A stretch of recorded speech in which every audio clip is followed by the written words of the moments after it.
I don't need to tell you that tomorrow is International Women's Day. And the title this year is Being Bold for Change. And I hope that every one of us here will think what that might mean for each of us.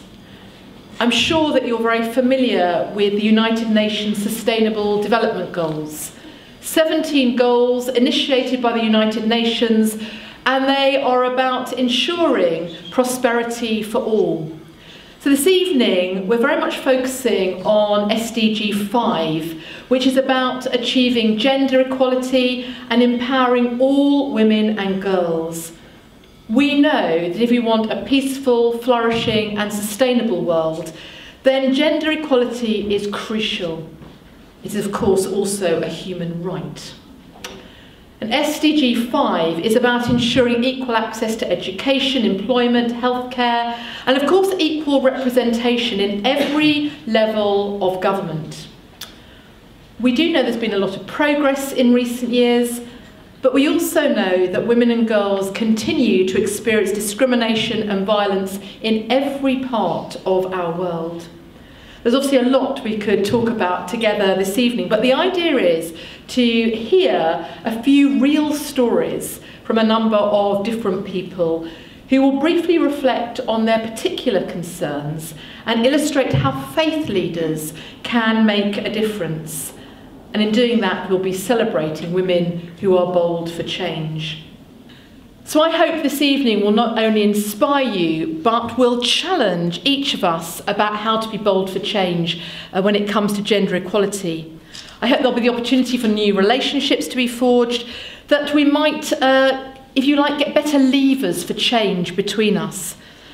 I also hope this might be a further step in looking at how leaders of faith can work more closely with those in Parliament to better ensure gender equality for women and girls, both in our country and across the world.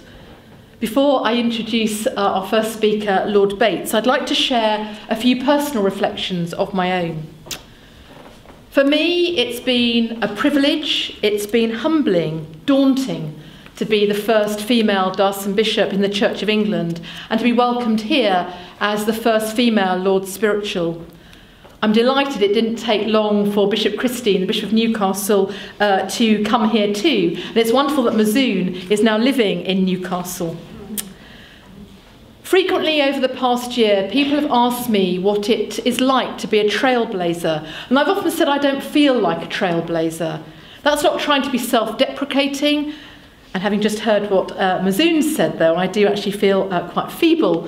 But in saying I don't feel like a trailblazer, I'm saying that I'm simply being who I am, who God has created me to be. And for me as a Christian, that's rooted and grounded in my identity in Jesus Christ.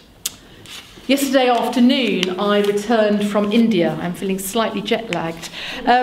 But I found myself again and again in places with girls, with women who faced immense struggle, abuse, opposition. And again I found myself telling them to dare to discover their unique value as a person created in the image of God. Being enabled to flourish as a unique individual is what I long for every human being of every age. It's important that as church leaders, indeed leaders in all faith communities, that we recognise the impact we can have in leading change locally, regionally and internationally. Our voices together can speak loudly, and our small steps can amount to many miles together in the journey we have to travel. Over the past 8 months or so, I've been trying to speak out against the messages that children, young people and adults receive about their value coming from their physical appearance. A number of reports and research have shown this is a particular issue for girls. It's having a detrimental impact on mental health. Now, my voice is just one of many, but as a Christian, I've been delighted to add my voice, and I hope that our Identity campaign will continue to have an impact. Do watch this space.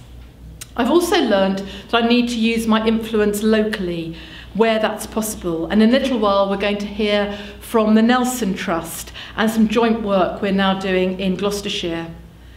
Nationally, I've been delighted to add my voice to the work of Restored. Again, we'll hear from them in due course. And internationally, I want to find better ways of supporting those involved in global development. And I hope that by hosting this event in partnership with Christian Aid and Restored, this evening might draw more of you into using your voice and influence in whatever sphere of influence you have on an international stage. But perhaps most importantly, this is about each of us in our own contexts, our daily work, our own individual lives, looking at how we can speak and act in ways which promote the flourishing of every girl and woman, alongside, of course, every boy and man. We constantly need to think about the messages that we inadvertently collude with in our words and actions. We need to be intentional about the things we need to challenge, both close to home and far away. Church leaders, leaders of all faith, have a significant part to play. I want to return again to where I began, really, by saying that this is about each of us. This isn't just about a lovely evening listening to people's stories. Each of us in this room has a story. Everyone in this room has a sphere of influence, whatever that might be, even if it's simply with family and friends, the people we encounter each day. We all have spheres of influence. So do pick up those 3-2-1 sheets and think about that.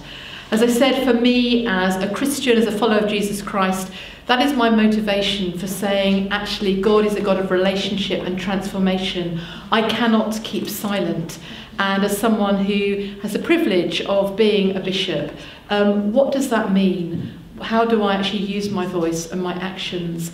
Because I think that that's part of what God has given me as a bishop, to say, how am I using my voice?